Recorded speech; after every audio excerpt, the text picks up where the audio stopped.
If you're an author or plan to be one, get excited because this podcast is for you. Book Marketing Mentors is the only podcast dedicated to helping you successfully market and sell your book. If you're ready for empowering conversations with successful marketing mavens, then grab a coffee or tea and listen in to your host, international best-selling author Susan Friedmann. Before I introduce you to today's guest expert, I have some exciting news to share. At long last, the Book Marketing Mentors Premium membership is a reality. This is a brand new membership site that's going to give you even more tips, techniques, and insider secrets from the experts. When you become a premium member, you're going to enjoy even more valuable ways to use your book to make money and thrive as a trusted expert authority in your field. As a premium subscriber, you'll get exclusive access to even more of my book and author marketing proven strategies, tools, ideas, and tips to help you market and sell more books. You'll get monthly exclusive deep dive discussions with some of the best guests I interview on the Book Marketing Mentors podcast. And then finally, how would you like me to interview you? Every month, I'll feature an interview with a nonfiction author, and you've got an opportunity to be chosen as one of those guests. Check the show notes for a link and join the Book Marketing Mentors Premium membership today so that you can also take advantage of the special introductory price. Now, let's get on with the show so that you can meet this week's guest expert and mentor. Welcome to Book Marketing Mentors, the weekly podcast where you learn proven strategies, tools, ideas, and tips from the masters. Every week, I introduce you to a marketing master who will share their expertise to help you market and sell more books. Today, my special guest is known as an organizational alchemist. Izzy Gesell helps individuals and organizations transform their thinking from commonplace to extraordinary. He's skilled at delivering meaningful material in a way that makes participants enjoy their time with him. He's the author of Playing Along, Group Learning Activities Borrowed from Improvisation Theater. A dear friend and colleague, Izzy, what an absolute pleasure it is to welcome you to the show. And thank you for being this week's guest expert and mentor. Oh, you're welcome, Susan. It's great to be here. And we have been connected for a long time. Yes, I know. So many years. Yeah, and those were the formative years of my career and my insights and some good times shared. Very much so. Well, I am fascinated by the term organizational alchemist. Talk to us about that. Yeah, I think it evolved for me because I tried to encapsulate, and I know that the authors get asked the question, well, what do you do? Who's your market? What's your advantage? And because I worked with a lot of different people and organizations, I had to look at what's the core, the essence of what I do that I can describe that covers a wide range of people and even topics. And I came across this word alchemy, which I didn't know what it was other than, you see it in movies sometimes, you read about it, and it's always some kind of a magician who transforms lead into gold.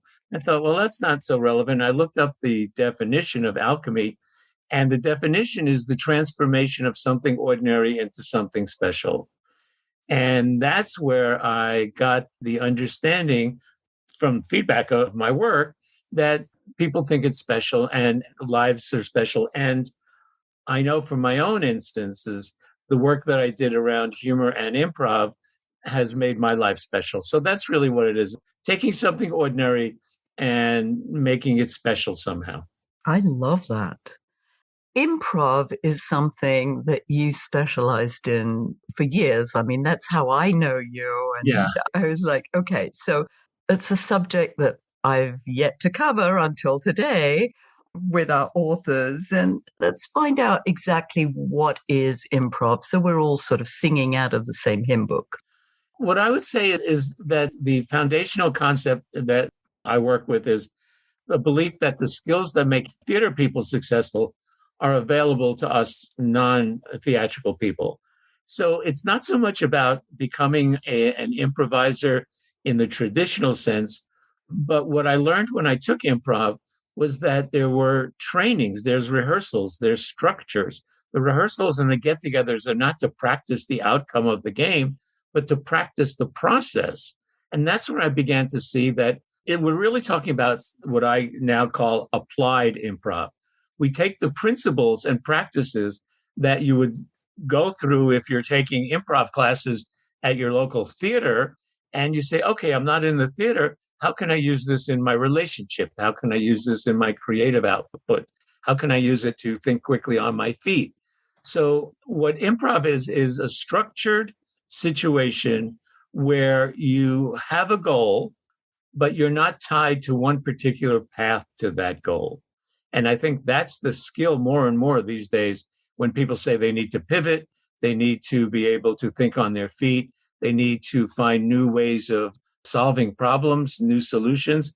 That's what improv is at its core. We just take it out of the entertainment area and put it into real life. In real life, yes, you said relationships and you mentioned a few more other things, but how would our authors take this skill and use it to their benefit? Well, remember, it's a practice. So it does take some time. What we're looking for, the benefit is, and I'll say that this has helped me in my life. So I'm speaking from what I, in hindsight, realize has been helpful. And again, this is the core of most of my work with organizations. I've sort of tirade down the three basic skills of improv, why they're successful. That's because of presence. Improvisers are able to stay in the moment. The past is no longer relevant. The future is unknown. So the only time they have to act is now. The second quality, and there are three, is improvisers understand the difference between acceptance and agreement. And that means they deal with reality as it is rather than as they'd like it to be. And this is a great skill for us to have, because when things don't go the way we planned, or our assumptions are not played out the way we want them to, many of us, and I could include myself, spend a lot of time trying to change the other person or try to get it to the outcome. Improvisers say, okay, this is what I got. In improv talk, it's they accept the offer. And the way they do that is with what is probably the most well-known improv technique called yes and. Yes and means, yeah, this is what you're saying, and let me give you my opinion, which is very different than yes, but, which is a zero-sum game. So the third quality, so the first is presence, the second is acceptance, and the third quality is trust. Improvisers trust process because they don't know the exact outcome, so they have a confidence in themselves. And for writers and for coaches and people trying to market their work, you don't know necessarily how everything is going to turn out. You just have to have confidence, A, that you are correct in your goals and your missions, and B, you're not tied to one particular outcome. So you have spontaneity, and that's why you can actually practice spontaneity using improv techniques. I think that was one of the most life-changing programs that I ever did, was literally taking improv classes and realizing how that helped me in not only things like these interviews, but my training programs, that I could go off script and it would be okay. I would survive. Or if something happened that was unexpected, like the fire alarm going out, or, the bulb in the projector that went out. I mean, there are those kinds of things that happen that you've got to work around them. So would you agree this is when you might utilize some improv skills? Yeah, every day. From something large, like you're in an interview and they said, well, you're going to be here for 45 minutes, and you get in there and they say, well, the head of the company is coming in and you're only going to have 20 minutes, and you've rehearsed a 45-minute presentation, and you go, oh my goodness, what am I going to do? I'm going to have to cut out 20 minutes. No, you make a fully complete 20-minute presentation because you can improvise, or even small things, traffic jams. There's an accident on the way to work. You're picking up your kids and there's a hole in the street. Improv is a reaction to a real situation without being stuck to one particular outcome. So I'm glad to hear you say that it affected you. I would be curious if you can say a little bit more about how did it change your internal view? So it certainly helped you be more spontaneous, but what did that do for your confidence, for example? And that's an interesting question, but it really made me feel, as you say, more confident that it's okay if I go off script. I think it added more of a humaneness to it, Yeah. an authenticity. Yes. You use the word trust, but I also think there's an authenticity in improv Yes. that is very helpful just in life in general, which I think is what you alluded to earlier on. Yes. And the authenticity comes from our humanity in being imperfect. As I mentioned, and as you've mentioned, life is imperfect. So if we try to make believe that bad things don't happen or unexpected things don't happen, and we try to make them good, that's not the way life works. It's our vulnerability that people relate to. And when we're watching improv, and the folks listening, remind yourself when you've watched improv, maybe on TV with Whose Line Is It Anyway, or in the theater, or you've played improv games, when you're watching someone else play, you are emotionally involved with them. You're playing along with the game and you're connected to how well they do. You can put yourself in that position, meaning that improv builds empathy. And empathy is a very powerful connection between people, whether you're selling something, whether you're buying something, or just relating to someone. The technique that you gave us, the yes and, I love that technique. And always have to remember it's not yes, but when I feel the word yes coming out of my mouth and I'm going to say but I have to remember to change it to the and. But that also takes practice. It is a practice. Why shouldn't it be a practice? Doctors practice, golfers practice, dentists practice. The word practice is not a demeaning thing. It means a honing of skill set and an updating of understanding. And that's how you get confidence. The more you do it, the more you realize, I never know what's going to happen, but I know that I'll be able to deal with what happens.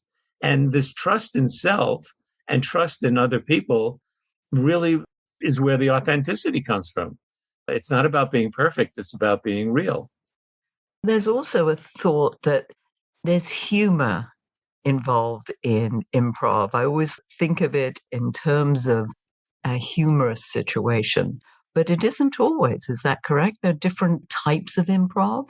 There is a misconception that improv comedy is really the same thing.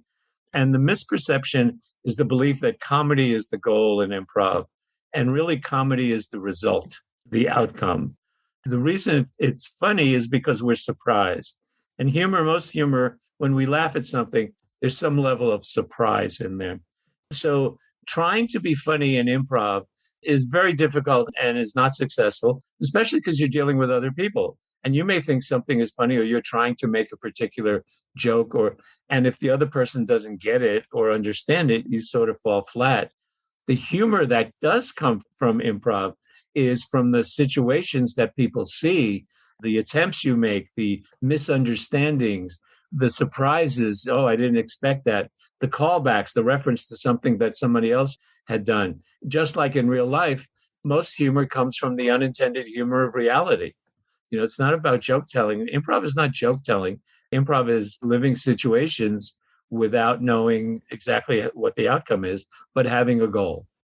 So I'm curious to get, do you have one or two more little, like the yes, but the skills that we could practice? What are some other sort of common ones that get taught in an improv class?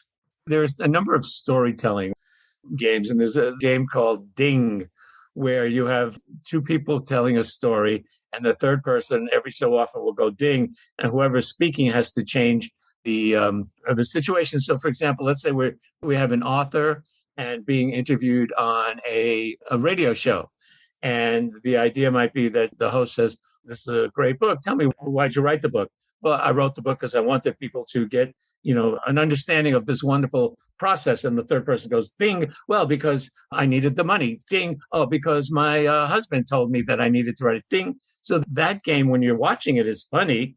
The real life benefit is that you learn to think quickly. You don't judge. That's another, I would say, nugget that's helped me, is that because there's quick action, there's no time for judging. What's the best answer? What else should I say?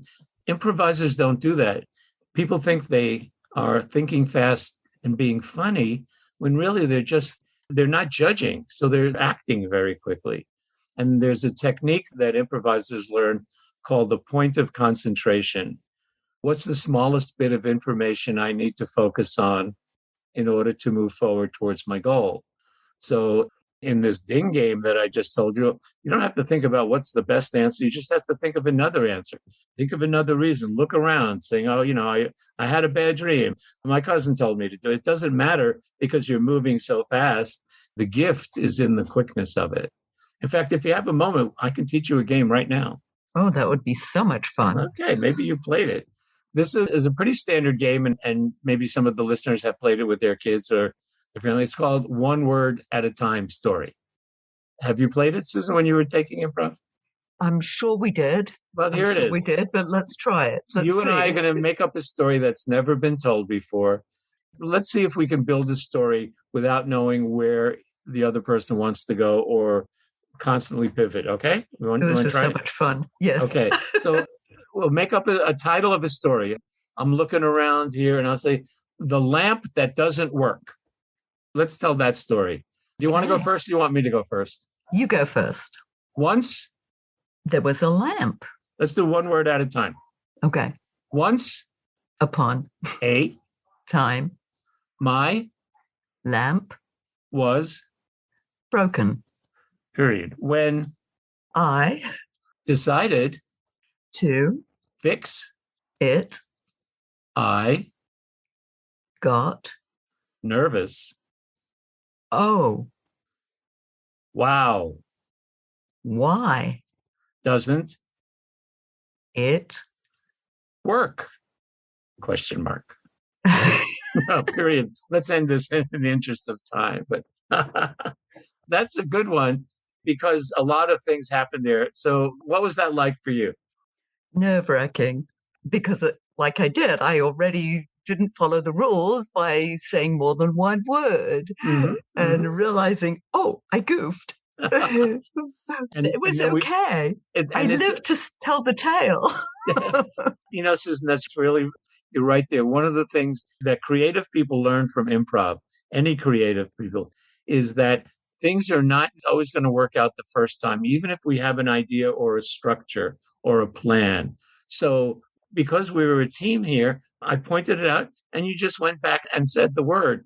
So the creativity is recognizing that things are not going to be perfect. And, we want to do one word or two words occasionally, and that's fine. The act of getting back on track and using our creative muscles to build, to focus. Remember, the point of concentration in this game is just what's the next word. It's not where the story's going. A couple of times you said things I didn't expect, and I could tell that there were a couple of times I said things you didn't expect. And yet we worked together to create a story. If we had another couple of minutes, we could have either fixed the lamp, bought another one, or threw it out the window. And I'm looking at my lamp, which is actually working. So I'm thinking, okay. Yeah. Maybe we didn't plug it in. Yeah. And I think another thing that may be relevant to the listeners is one of the memes from improv is improvisers learn to use the environment for ideas rather than trying to think of them. And very often as creators, we get stuck with trying to think of the right idea or the next idea. When you're on stage or when you're in life, you don't always have time to do that. So you look around because it doesn't matter what the story is. I looked around, I saw the lamp, I said it, and then we were playing right away. I could have said, well, what would be the best thing? How am I going to help Susan? What do I want to talk about? No, tell a story. It doesn't matter. And the creativity starts to flow from there. So I would say for the listeners, my theory is the way people play is the way we are in situations that are similar in emotional content. When we're kids and play, we reveal our true selves. As adults, we're very guarded about our true self. And yet there's something about playing. It could be with our kids, it could be with our friends, it could be on the golf course. We reveal our true self. So what I would suggest is pay attention to how you play and be a kind, compassionate observer, and then note about what works and what doesn't work for you. And what can you learn about yourself that is helpful to you from the way you play? And that's so interesting because that leads me to think about workshops that I've run and that games, as soon as you start introducing a game, the air in the room takes on a whole different, atmosphere. I mean, it just changes because people, especially when they get really into it, if Yeah. you put Play-Doh or crayons on the table or, paper, and you ask them to draw something, or even, doing that, like you said, but you do that with drawing, one person does one thing on the paper and another one does another, and then you have to interpret it. But it's all in the moment, and it's really fascinating to watch people in that kind of environment. Exactly. So there's the joy that is related to just the fun aspect of it. And sometimes when we ask people to play, adults get nervous. Why? Because on some level, we realize if I'm going to play, I'm going to show people my true self. And I don't know if I'm prepared for that. So there's a matter of trust here. And that's another thing that comes from the applied improv is not only do you learn to trust yourself, but you learn to trust others.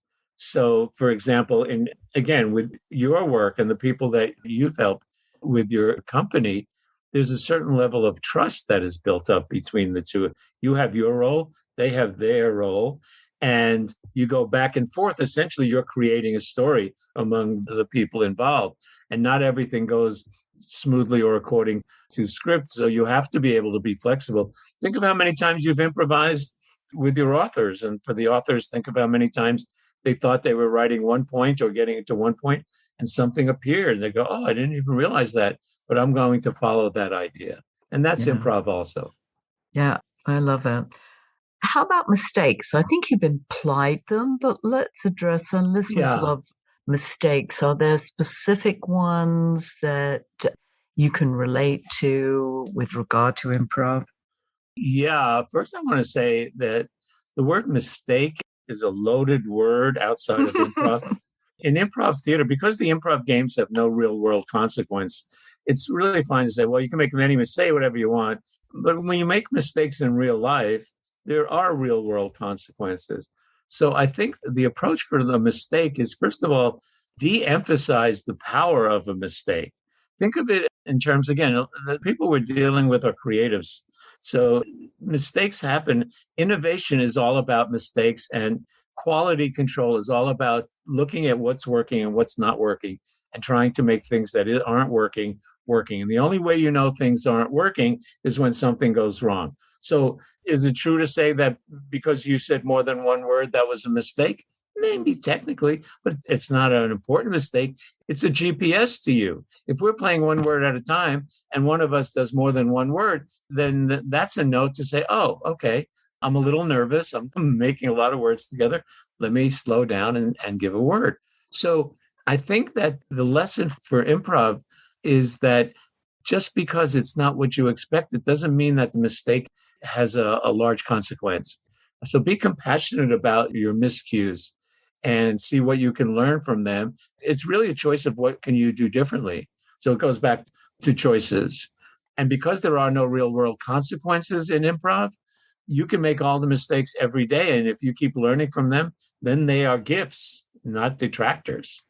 That's a really good point because, as you say, I mean, in our story, there wasn't really any mistake in terms of how it was going to flow because neither of us really knew. And so was it wrong? No, because we were playing a game, and well, life is a game. Just that Yeah. there are some rules that we have to abide by. There are boundaries. Boundaries. You can call them rules, I would prefer to call them boundaries. I like that. Because boundaries are related to consents. So boundaries are where you don't want to go. And in this game, the boundary is one word. But if you go over it, no big deal. But that's the boundary. And the consent is I agree to play within these boundaries. Let's say for coaches, people generally are very hard on themselves if they think they're making I'm air quoting, mistake. So I think that one of the things I've learned, and maybe coaches can help their people, is to have some compassion that it's okay to be imperfect, not to understand, again, to make a mistake. The consequences are not indicative of who you are as a person. They're a process issue, not a personality issue. And as we said earlier, it just makes you more real. It makes you more real, and it's part of the story. All we're talking about in our relationships are stories. I was just doing a program for lawyers on the importance of being able to tell stories as an improvised lawyer, because you have to tell different stories. This is a different story to the judge, the jury, to the clients, to the defendant, and everybody has the same data, but not everybody hears the same story. And that's why it's so interesting that storytelling, and improv is very much about storytelling. Our game today was all about a storytelling. We could spend days talking about what we could learn from that. Fascinating. So Izzy, if our listeners wanted to find out more about you and the services you provide, how can they do that? The easiest way would be the website. My website is izzyg.com, izzyg.com. I'm pretty active on LinkedIn. I'm also on Clubhouse at Improv Izzy.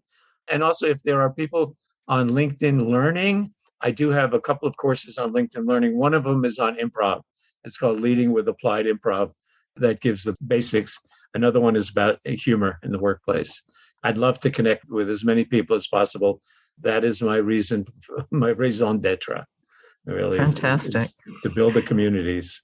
And as I told you earlier, I said we always like to end off with a golden nugget, some words of wisdom. So what would you like to leave our listeners with?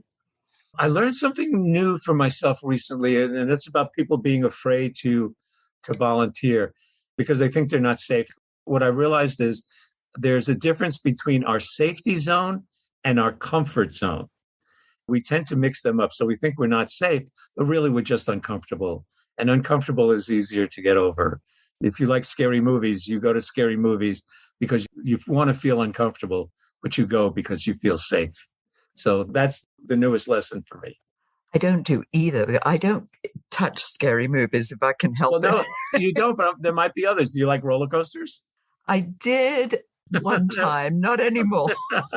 well, at one time, when you were liking roller coasters, you went because you were ready to be uncomfortable, but you got on that car because you felt safe and you knew you were going to come back. So that's what I'm learning for myself is, am I uncomfortable or am I not safe? And in these COVID days and in all the things that are going on, the risk assessment is constant for us. Do we go out? Do we cross over? Do we go to the supermarket? Do we mask? Improv is a wonderful, wonderful platform for recognizing to extend our confidence and bravery, which is not about not being afraid, but stepping into the fear, even though we are afraid. And that's where the confidence comes from. Feel the fear and do it anyway. Exactly. Lovely. Exactly. Well, Izzy, thank you for sharing your wisdom. And I know that we're going to jump over into our membership site shortly, and you're going to talk about, I believe it's the story spine. I know that our members are going to benefit from that. Mm-hmm. Thank you. And thank you all for taking time out of your precious day to listen to this interview. And I sincerely hope that it sparks some ideas you can use to sell more books. Here's wishing you much book and author marketing success. The time is now to take action and finally build your book-selling empire. And the great news is that Susan is here to help you. Visit bookmarketingmentors.com and sign up for a free 15-minute book marketing strategy session with Susan. She'll help you discover your first steps to marketing and selling your book. Only those who take action are rewarded, so visit bookmarketingmentors.com, and we'll see you again next week.